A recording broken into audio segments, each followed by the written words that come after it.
उस साल मेरी जिंदगी एकदम टूट गई थी। मेरे पेरेंट्स मर गए और हमारी कंपनी ऑलमोस्ट बैंकरप्ट होने के किनारे खड़ी थी। और उसी वक्त जब मेरी सिस्टर सबसे मुश्किल दौर से गुजर रही थी, मैंने उससे अपने सारे रिश्ते तोड़ दिए। हाँ, मैंने खुद उससे दूर जाने का फैसला किया था। और फिर 5 साल बाद उसकी कंपनी स्टॉक मार्केट में लिस्ट हो गई, वो सक्सेसफुल हो गई और सब उसे एडमायर करने लगे। लोग उसे मैडम वो कहकर बुलाने लगे। फिर एक दिन एक जर्नलिस्ट ने उससे पूछा, इन सालों में आप सबसे ज्यादा किसकी आभारी हैं? मैं बस इमेजिन कर सकता हूँ उस मोमेंट को। मेरी सिस्टर की आंखें ठंडी थी, लेकिन उसकी आवाज बिल्कुल साफ थी। उसने कहा, अपने उस भाई की जो पैसे के लिए मुझसे लड़कर चला गया। और फिर उसने बिना रुके कहा, नहीं, अब वो मेरा भाई भी नहीं है। उस वक्त शायद मुझे फर्क पड़ना चाहिए था, लेकिन अब बहुत देर हो चुकी थी। जर्नलिस्ट ने फिर पूछा, वो अब कैसा है? और उसी के बाद उस जर्नलिस्ट ने ऑनलाइन सर्च शुरू कर दी। 10 मिलियन का रिवॉर्ड तक अनाउंस कर दिया गया मुझे ढूंढने के लिए, लेकिन उन्हें मैं नहीं मिला। उन्हें सिर्फ मेरी मौत से पहले लिखी गई मेरी डायरी मिली। जब वो डायरी मेरी सिस्टर को दी गई, वो वहीं खड़ी रह गई। उसके हाथ कांप रहे थे, लेकिन अगले ही पल उसने वो डायरी कूड़ेदान में फेंक दी और बोली, ये वीएन की कोई चाल है या फिर प्रोग्राम के लिए जानबूझकर किया जा रहा है? जर्नलिस्ट ने सिर हिलाया। उसने धीरे से मेरी डायरी उठाई और कहा, ये सच में आपके भाई की मरने से पहले की डायरी है। और जहां तक बॉडी की बात है, उसे ऑनरेडी क्रिमेशन कर दिया गया, क्योंकि उसे क्लेम करने वाला कोई नहीं था, इसलिए क्रिमेटोरियम ने प्रोसेस कर दिया। उसकी बात पूरी भी नहीं हुई थी कि मेरी सिस्टर गुस्से में खड़ी हो गई और बोली, मत सोचो कि मैं उसे माफ कर दूंगी इस तरह के चीप ट्रिक्स के लिए। जाओ और बोनियान से कहो कि अब मेरा एक नया भाई है, वो मेरे लिए कुछ भी नहीं है। अगर वो मर भी जाए तो मुझे फर्क नहीं पड़ेगा। जर्नलिस्ट उसे ऑकवर्ड होकर देखने लगा और बोला, तो इस डायरी का क्या करें? मेरी सिस्टर वानतांग हल्का सा हंसी और बोली, पढ़ो, मैं देखना चाहती हूँ उसने डायरी में क्या झूठ गढ़ा है। और फिर मेरी आवाज उस डायरी के जरिए सामने आई, हेलो, आज से प्लीज मेरा ख्याल रखना, अब शायद सिर्फ तुम ही मेरे साथ रहोगे। मैं खुद को याद करता हूँ, आज जब मैं घर से भाग रहा था अपने साथ वो सारे गिफ्ट्स लेकर जो मेरी फैमिली ने मुझे दिए थे, तब मेरी सिस्टर ने मुझे पकड़ लिया। सच कहूँ तो मैं उससे मिलना नहीं चाहता था, मैं बस चुपचाप घर छोड़ना चाहता था, लेकिन वो बहुत परेशान करने वाली है। उसने मेरा हाथ पकड़ लिया और कहा कि मैं ना जाऊं। उसने कहा कि मैं उसका इकलौता फैमिली हूँ। उस पल मेरा दिल थोड़ा कांपा था, लेकिन फिर भी मैंने सख्त चेहरा बनाकर उससे कहा, कंपनी बैंकरप्ट हो रही है, फिर भी तुम मुझे वो बाइक मॉडल दिला सकती हो जो मुझे पसंद है। तुम पैसे ऐसे उड़ा सकती हो, तुम मुझे मेंटेन कर सकती हो बिना इस टेंशन के कि हर दिन फाइन बचाना पड़े। लेकिन वो और भी बेचैन हो गई। उसने पूछा, मैं किसके साथ जा रहा हूँ? कहा कि मुझे बेवकूफ मत बनो, और ये भी कहा कि वो और मेहनत करेगी, बहुत सारा पैसा कमाएगी, मुझे पहले जैसा लाइफ देगी, जैसे मैं कोई यंग मास्टर हूँ। और फिर मैंने क्या कहा था, मुझे तो ठगा जाना ज्यादा पसंद है, तुम्हें क्या? अगर तुम्हारे पास मुझे मेंटेन करने की कैपेसिटी और पैसा होता तो मैं अभी भी तुम्हारा अच्छा भाई होता, घर वापस आ जाता। लेकिन तुम्हारे पास कब पैसा होगा? मेरी सिस्टर जो इतनी प्रॉड थी, मुझे रोकने के लिए घुटनों पर बैठ गई थी। सच में कितना पैथेटिक था ना। मैंने अपना चेहरा घुमा लिया और आंसू पोंछ लिए ताकि वो देख ना सके। फिर मैंने कहा, मेरे फ्यूचर में दखल मत दो। और उसी वक्त मैंने उससे सारे रिश्ते तोड़ दिए। लोग मुझे देखते रहे जब मैं अपना सामान घसीटते हुए दूर जा रहा था। सॉरी सिस्टर, तुम्हें बहुत दर्द हुआ होगा ना। डायरी का वो हिस्सा खत्म हुआ और उस रात जर्नलिस्ट ने गहरी सांस ली। अनएक्सपेक्टेडली सीईओ अपनी छोटी ब्रदर पर इतना डिपेंड करती थी, लेकिन कैमरा मेरी सिस्टर की तरफ गया। उसके चेहरे पर कोई इमोशन नहीं था, वो अब भी ठंडी थी। उसने बस हल्के से कहा, मुझे बहुत पछतावा है कि मैंने उसके साथ इतना अच्छा व्यवहार किया, एक नालायक को पाल लिया। डायरी फिर शुरू हुई। मैं फिर आ गया हूँ। आज मैं एक और हॉस्पिटल गया टेस्ट कराने। सच कहूँ तो मुझे उम्मीद थी कि पिछली डायग्नोसिस गलत हो, ताकि मैं वापस जाकर अपनी सिस्टर से कह सकूं, मुझे पछतावा है। बस अगर मैं उससे माफी मांग लूं, वो मुझे पहले की तरह माफ कर देगी। लेकिन इस जिंदगी में इतने मिरेकल्स कहाँ होते हैं? डॉक्टर ने मुझे सीरियस चेहरे से देखा और पूछा, तुम्हारे पेरेंट्स कहाँ हैं? फिर उसने कहा, प्राथमिक हेपेटोसेल्युलर कार्सिनोमा ऑलरेडी टर्मिनल स्टेज में है, तुम्हें तुरंत हॉस्पिटलाइज होना पड़ेगा। मुझे उस बीमारी का पूरा मतलब समझ नहीं आया, लेकिन मौत का डर उसने मुझे रुला दिया। मैं सिर्फ 18 साल का था। डॉक्टर ने मुझे सिंपैथी से देखा और एडमिशन का बिल दे दिया। मैं भागकर पेमेंट मशीन तक गया, लेकिन अमाउंट देखकर मैं चुपचाप हॉस्पिटल से निकल गया। छोड़ो, मैंने अपनी सिस्टर का मेन कार्ड लिंक किया हुआ है, उसमें थोड़ा पैसा बचा है। वैसे भी मैं मरने वाला हूँ, क्यों उसकी मेहनत की कमाई बर्बाद करूं? उसका पैसा बहुत मुश्किल से आता है, क्योंकि जब से वो कॉन्ट्रैक्टर भागा था जिसके साथ मेरे पेरेंट्स काम कर रहे थे, प्रोजेक्ट गिर गया था, फंडिंग चेन टूट गई थी और मेरे पेरेंट्स उस भारी प्रेशर के नीचे हर जगह भागते फिर रहे थे। मेरी यादों में वो दिन आज भी साफ है। एक सोशल इवेंट में जाते वक्त मेरे पेरेंट्स का कार एक्सीडेंट हो गया था और दोनों वहीं खत्म हो गए। और उसी पल से कंपनी के सारे बोझ मेरी सिस्टर के कंधों पर आ गए। मैंने अपनी आंखों से देखा था कैसे लोग कर्ज वसूलने आते थे, घर की हर कीमती चीज उठा ले जाते थे पैसे के लिए। और मेरी सिस्टर मुझे पढ़ाई के लिए विदेश भेजने के लिए लाखों का इंतजाम करने की कोशिश कर रही थी। वो लोगों के सामने घुटनों पर बैठ गई थी, अपना सिर जमीन पर मार रही थी। लेकिन आखिर में बैंक ने सारे एसेट्स ले लिए। कर्ज चुकाने के लिए वो हर जगह पैसे मांगने गई। इतनी शराब पी कि उसे स्टमक ब्लीडिंग हो गई और हॉस्पिटल में एडमिट होना पड़ा। लेकिन उसके पास ना इलाज के लिए पैसे थे, ना डॉक्टर को दिखाने का वक्त। जैसे ही थोड़ी ठीक हुई, वो फिर हॉस्पिटल से निकलकर काम ढूंढने लगी, लोगों के सामने हाथ जोड़कर, गिड़गिड़ाकर, जैसे खुद को छोटा बना रही हो। लोग कहते थे वो मजबूत है, उसे कुछ नहीं होगा। लेकिन सच में क्या तुम्हें नहीं लगता मेरी सिस्टर थोड़ी बेवकूफ है? मैं सच में उसका बोझ बांटना चाहता था। मैं उसे कहना चाहता था कि मुझे विदेश में पढ़ाई नहीं करनी, मैं अब पहले जैसा स्पॉइल्ड यंग मास्टर नहीं हूँ, मुझे कुछ भी नहीं चाहिए, मैं पार्ट टाइम काम करके उसे सपोर्ट कर सकता हूँ। लेकिन मैंने कभी नहीं सोचा था कि ऐसे क्रिटिकल टाइम में मुझे इतनी महंगी बीमारी हो जाएगी। डियर डायरी, क्या तुम्हें भी लगता है कि मैं बेकार हूँ? जर्नलिस्ट की आंखें भर आई थी। उसने धीरे से कहा, शायद उस वक्त तुम्हारे भाई के जाने के पीछे कोई छुपी हुई वजह थी। इतनी कम उम्र में लिवर कैंसर सच में दुखद है। लेकिन मेरी सिस्टर जुआन है, वो बस ठंडी हंसी हंस पड़ी और बोली, क्या शानदार विक्टिम बनने की एक्टिंग है? रिपोर्टर लिन, इसके झांसे में मत आइए। डायरी फिर आगे बढ़ी। आज फिर एक रात बिना सोए गुजर रही है। मैं सोना चाहता हूँ लेकिन दर्द इतना अनबेयरेबल है कि हर पल बढ़ता जा रहा है। अगर पेनकिलर्स ना लूं तो सह नहीं पाऊंगा, लेकिन मेरे पास पैसे नहीं हैं और अभी ज्यादा जरूरी चीजें हैं। अगर मैंने रेंट नहीं दिया तो लैंडलॉर्ड मुझे निकाल देगा। फिर मुझे वही करना पड़ेगा जो बचपन में मेरी सिस्टर मजाक में कहती थी, छोटी गुफा में सोना। पहले जब मार्शल आर्ट्स नॉवेल्स पढ़ता था तो लगता था हीरोज का केव्स में सोना कूल होता है, लेकिन अब बड़ा होकर समझ आया बिना पैसे के जीना कितना डरावना होता है। मेरे पास कोई और रास्ता नहीं था। मैंने पेरेंट्स के दिए गिफ्ट्स ऑनलाइन डाल दिए। वही कुछ चीजें थी जो मैं अपने साथ लाया था, लेकिन जब भी कोई खरीदने आता मैं बहाने बनाकर मना कर देता। अंदर से मैं उन्हें छोड़ना नहीं चाहता था, लेकिन आखिरकार दर्द और भूख के आगे मैं हार गया। मैंने कार्ड से 500 निकाल लिए। सॉरी सिस्टर, फिर से तुम्हारा पैसा खर्च कर रहा हूँ। गरीबी ने मुझे बदल दिया था। मेरी पुरानी आदतें खुद ही खत्म हो गई थी। एक दिन तो मैं भूख से बेहोश होने वाला था। मैंने कूड़ेदान से किसी का फेंका हुआ गंदा बन उठाया और खा लिया, और सच कहूँ वो काफी अच्छा लगा। शायद गरीबी एक यंग मास्टर की सारी बीमारियां ठीक कर देती है। फिर मैं सुपरमार्केट गया, बंस का एक बैग खरीदा, एक कैन पानी लिया, हॉस्पिटल जाकर कुछ पेन किलर्स भी खरीदे, बाकी पैसे रेंट के लिए बचा लिए। फिर मेरे टीचर का कॉल आया। उसने कहा तुम्हारे मार्क्स अच्छे हैं, अचानक क्लास छोड़ना ठीक नहीं है। मुझे डर था कि वो मेरी सिस्टर से कांटेक्ट करेगा, इसलिए मैंने स्कूल छोड़ने का फैसला किया, लेकिन फिर भी उसने मेरी सिस्टर को कॉल कर दिया और कुछ देर बाद मेरी सिस्टर का कॉल आया।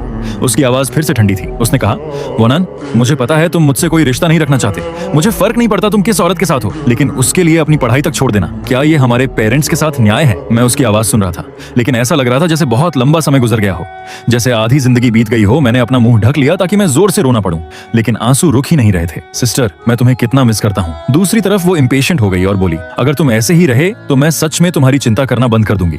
और फिर उसने फोन काट दिया, लेकिन मैं बहुत देर तक रोता रहा। डियर डायरी, शायद मैं अपनी सिस्टर को ब्लॉक कर दूंगा और कल मैं स्कूल छोड़ने की फॉर्मेलिटीज पूरी करूंगा। सीई थोड़ी स्टंट थी। उसने रुककर अपनी आंखों के कोने साफ किए और अगला पन्ना पलटा। डियर डायरी, मैंने घर बदल लिया। जिस पुराने हॉस्टल में मैं रह रहा था उसका किराया 50 पर नाइट था। मेरे लिए वो बहुत महंगा था, इसलिए मैं पूरा दिन भागता रहा, पूरी सिटी छान मारी, और आखिरकार शहर के साउथ में एक रिमोट सी अर्बन विलेज में मुझे एक हॉस्टल मिला जो सिर्फ 30 पर नाइट था। कमरे में 4 बेड्स थे और मेरे सामने वाले बेड पर एक अजीब सा अंकल रहता था।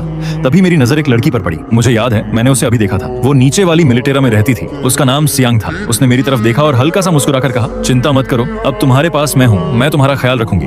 वो सच में बहुत अच्छी थी। उस रात मैंने दवा ली और बहुत शांति से सो गया।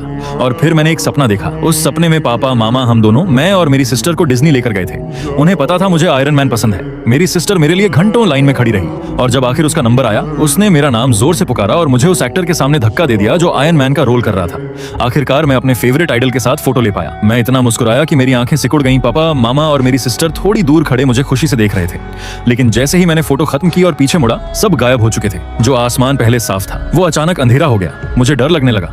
मैंने उन्हें हर जगह ढूंढा, लेकिन वो कहीं नहीं मिले, और फिर मैं डर के मारे उठ गया। मेरा पूरा शरीर ठंडे पसीने में भीगा हुआ था। सियांग मुझे चिंता से देख रही थी। उसने पूछा, तुम ठीक हो? मैंने सिर हिला दिया। फिर उसने पूछा, मैं यहाँ क्यों रह रहा हूँ, और मैंने उसे सब कुछ बता दिया। पता नहीं क्यों, लेकिन मुझे उस पर बहुत भरोसा हो गया था। सब सुनने के बाद उसने कुछ नहीं कहा, बस मुझे गले लगा लिया। उसका वो हग बहुत वार्म था। उसने बताया कि वो ऑर्फन है, छोटी उम्र से ही सोसाइटी में स्ट्रगल कर रही है, हर तरह के लोगों से मिली है और सेल्फ डिफेंस की कई स्किल्स सीखी हैं। फिर उसने कहा, तुम जैसे इंसान का मुझे ख्याल रखना ही होगा। उसने मुझे पैसे बचाने के कई तरीके सिखाए, जैसे सुपरमार्केट जाकर एक्सपायरी के करीब वाले फूड लेना। कुछ सुपरमार्केट्स थोड़ा कंपेंसेट करते हैं, कुछ नहीं, लेकिन एक्सपायर्ड फूड फ्री में दे देते हैं। फिर मार्केट जाकर जो सब्जियों की पत्तियां लोग फेंक देते हैं उन्हें उठाना, सड़ा हुआ हिस्सा हटाकर उबाल लेना, उससे भी पेट भर सकता है। सियांग मुझे पार्ट टाइम काम पर भी ले गई। उस दिन मैंने 60 युएन कमाए। जब मैंने वो पैसे हाथ में लिए, पहली बार लगा कि मैं बेकार नहीं हूँ। मैंने सोचा, अगर मैं हर दिन इतना कमा पाऊं तो मरने के बाद भी अपनी सिस्टर के लिए थोड़ा पैसा छोड़ सकता हूँ। ये सोचकर मैं खुद ही हंस पड़ा। सियांग मुझे ऐसे देख रही थी जैसे मैं पागल हूँ। उसने कहा, सिर्फ 60 युएन कमा के इतना खुश हो रहे हो? उसने मेरे माथे पर हाथ रखकर कहा कि मैं बेवकूफ हूँ, और वहां रहते हुए मुझे हर दिन उस अजीब अंकल से भी बचकर रहना पड़ता था। साथ ही जल्दी हाथ मुंह धोकर बेड पर जाना पड़ता था, क्योंकि हॉस्टल में रात 10 बजे लाइट और पानी दोनों बंद हो जाते थे। लेकिन सच कहूँ, उन दिनों में भी मैं काफी खुश था। आज भी याद है, लगभग लाइट बंद होने का टाइम हो गया है। Good night. जर्नलिस्ट ने नोटिस किया कि जब उस अंकल बेसो का जिक्र आया तो मेरी हमेशा ठंडी रहने वाली सिस्टर ने भी चुपचाप अपने हाथ कस लिए थे। उसे लगा शायद वो उतनी बेरहम नहीं है जितना दिखाती है, लेकिन अगले ही पल उसने सोचा शायद ये सिर्फ उसका भ्रम है। फिर उसने अगला पन्ना पलटा और पढ़ना जारी रखा। डियर डायरी, मैंने हॉस्टल छोड़ दिया क्योंकि सियांग ने कल सब देख लिया था। उसके पास खुद के लिए भी सेविंग्स नहीं है, फिर भी वो मुझे हॉस्पिटल ले जाना चाहती थी। पहले मैंने उसे अपनी बीमारी के बारे में नहीं बताया था, बस इतना कहा था कि मैं अपनी सिस्टर से लड़कर घर छोड़ आया हूँ, लेकिन अब मैं उससे ये छुपा नहीं सकता। शायद मैं सच में बदकिस्मत हूँ, मैं अपनी सिस्टर पर बोझ नहीं बनना चाहता, और ना ही इस ब्रेव सिस्टर पर जिसे मैं अभी मिला हूँ। उसने कहा था कि वो पैसे कमा रही है ताकि फ्यूचर में अपना कार रिपेयर वर्कशॉप खोल सके, अपना घर बना सके। उसने मुझसे कहा, मैं तुम्हें मरने नहीं दूंगी यंग मैन। जब उसने ये कहा, उसकी आंखों में एक अजीब सी बेबसी थी। मैंने मुस्कुराकर सिर हिला दिया, लेकिन अंदर से मैं बस सोच रहा था, गुड बाय सिस्टर। अगले दिन सुबह सुबह मैं चुपचाप अपना थोड़ा सा सामान घसीटते हुए वहां से निकल गया। अभी मैं स्क्वाड करके डायरी लिख रहा हूँ। मेरे पैरों में दर्द हो रहा है, थोड़ा रुककर आराम करता हूँ। हाँ, अब ठीक है। हाल ही में मेरी हालत और खराब हो गई है। मैंने खून उलटना शुरू कर दिया है। अभी भी खुद को रोक नहीं पाया, फिर से खून की उल्टी हो गई। आसपास के लोग मुझे ऐसे देख रहे थे जैसे कोई डरावनी चीज देख ली हो। सब बहुत डर गए थे, दूर खड़े होकर उंगली से मेरी तरफ इशारा कर रहे थे। मैं वहीं सिकुड़ कर बैठ गया था। काफी देर बाद जब मैंने सिर उठाया तो देखा कि मेरी डायरी पर खून गिर चुका है। मैंने जल्दी जल्दी हाथ से उसे साफ करने की कोशिश की, लेकिन दाग और फैलता ही जा रहा था। सॉरी डायरी, मैंने तुम्हें भी गंदा कर दिया। मेरा इरादा नहीं था, बस दर्द इतना था कि कंट्रोल नहीं हो पाया। मैं जमीन पर बैठा खुद को संभाल ही रहा था कि एक पुरानी कपड़े पहनी हुई आंटी मेरे पास आई। उसने बिना मेरी मना करने की परवाह किए मेरे हाथ में कुछ पैसे रख दिए और तुरंत भाग गई। मैं चुपचाप उसके पीछे गया और देखा कि वो अपने डिसेबल्ड पति के साथ थी। उसके पति की गोद में एक छोटा बच्चा था। उसने अपने बाल ठीक किए और बच्चे के गाल पर किस किया, फिर वापस मेहनत से फल बेचने लगी। मैं वहीं खड़ा रहा बहुत देर तक, जब तक अंधेरा नहीं हो गया। ठंड से मेरा आधा शरीर सुन्न हो गया था, फिर भी बहुत सारे फल बचे हुए थे। आंटी ने हल्की सी आह भरी। उसके पति ने उसे कुछ कहकर दिलासा दिया। दोनों सामान समेटने लगे। उन्होंने बच्चे को पास की टोकरी में रख दिया। मैंने अपना कैप नीचे किया और जल्दी से पास गया, और जब वो ध्यान नहीं दे रही थी मैंने पैसे बच्चे के कपड़ों में रख दिए। काफी अच्छा एक्ट था। ऑलमोस्ट मैं खुद ही इमोशनल हो गया, लेकिन सच्चाई ये थी मेरे पास खुद पैसे नहीं थे, इसलिए मैंने नॉवेल्स लिखना शुरू कर दिया पैसे कमाने के लिए। तभी अचानक रिपोर्ट के दौरान मेरी सिस्टर की आवाज आई, रिपोर्टर लिन, आगे पढ़ने की जरूरत नहीं है। मैं यहाँ बैठकर अपना समय बर्बाद कर रही हूँ। वो मरने का नाटक कर रही है और मुझसे सामना करने की हिम्मत नहीं है, तो मैं उसे मरा हुआ ही मान लेती हूँ। वैसे भी मुझे फर्क नहीं पड़ता। इतना कहकर वो खड़ी हुई और बिना पीछे देखे चली गई। इंटरव्यू अचानक खत्म हो गया, लेकिन ये एपिसोड वायरल हो गया। लोगों ने पता लगाया कि 5 साल पहले जब उसने मुझसे रिश्ता तोड़ा था, वो मेंटल हेल्थ क्लिनिक जाती थी, और सबने ये कंक्लूड किया कि पेरेंट्स की मौत और मेरे जाने की वजह से वो सीवियर डिप्रेशन में चली गई थी।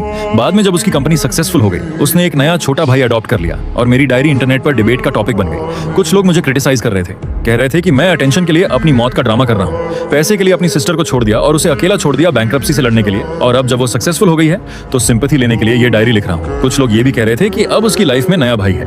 उसने उसके 18वें बर्थडे पर पूरा अमेजमेंट पार्क बुक कर दिया और उसे limited edition sports car gift की। उसे हाथों पर रखकर पाल रही है। लेकिन कुछ लोग ये भी मानते थे कि शायद इसके पीछे कोई हिडन स्टोरी है, क्योंकि डायरी बहुत रियल लग रही थी, इमोशन सच्चे थे। क्या ऐसा इंसान मटेरियलिस्टिक हो सकता है? डिबेट चाहे जो भी हो, लोग जानना चाहते थे कि मैंने आगे क्या लिखा है। पॉपुलैरिटी के चलते सबकी क्यूरियोसिटी बढ़ गई। टीवी स्टेशन के रिपोर्टर ने फिर से मेरी सिस्टर से कांटेक्ट किया और पूछा कि क्या वो मेरी डायरी पब्लिश करने की परमिशन देगी।